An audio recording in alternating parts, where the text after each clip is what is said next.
menghadap sana ke? Menghadap ke? Ke Ifah kat sini? Kat sini. Kan? Macam pelik pula kalau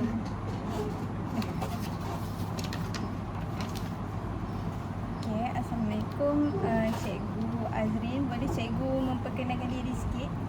nama cikgu Cikgu Azira. Nama cikgu Nur Azrin Azira. Dekat sini panggil Cikgu Azira lah. Okay, jadi dah berapa lama Cikgu berkhidmat dalam bidang pendidikan dan berapa lama memegang jawatan sebagai guru data dekat sekolah ni?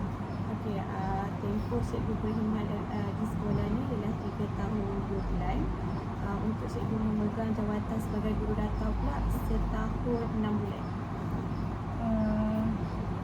Okey, seterusnya, apakah tanggungjawab utama cikgu sebagai guru data dalam memastikan pengurusan maklumat murid sentiasa kemaskini dan tepat?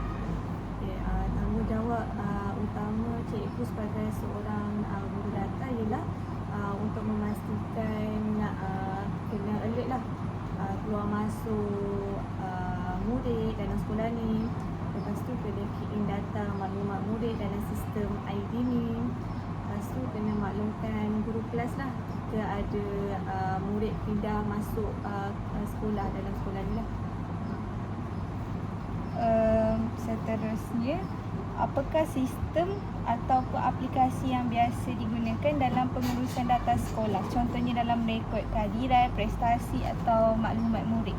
Okay, kalau sebelum ni 2024 sekolah menggunakan sistem APDM. Okay, tapi sejak 2025 awal tahun hari tu, sesi awal persekolahan tu, PPD minta cikgu-cikgu guru data ni ukah kepada sistem ID ni. 100% lah kita pakai ID ni, dah tak boleh pakai sistem APDM lagi dah. Segala kehadiran, mata pelajaran semua merangkumi dalam sistem ID ni.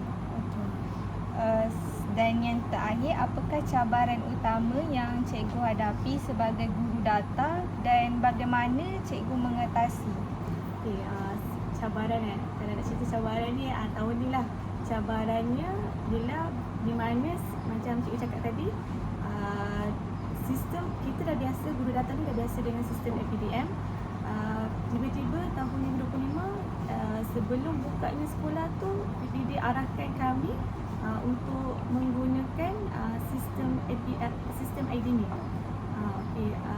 Cabaran yang kami lalui ialah kami tak biasa dengan sistem ID ni. Jadi tanpa ada meeting mesyuarat bersemuka bersama yang buat yang build up sistem ID ni, kami kena belajar sendiri. Kami belajar dalam grup Telegram. Jadi apa-apa permasalahan kami semua kumpulkan dalam grup Telegram guru data Pasir Gudang. Jadi kalau nak katakan cabarannya sekolah ni waktu mula-mula macam cikgu hadapi, di mana macam murid prasekolah tak boleh nak daftar dalam ID ni. Lepas tu murid tahun 1 belum tamat transisi, saya tak boleh nak tarik murid tu. Jadi bila dah kami buat laporan, cikgu dah buat laporan dalam ISD, laporan dekat dalam ISD, jadi benda tu jadi okey lah, mereka selesaikan lah. Jadi itu sajalah temu buat saya dengan cikgu pada hari ini. Sekian, terima kasih.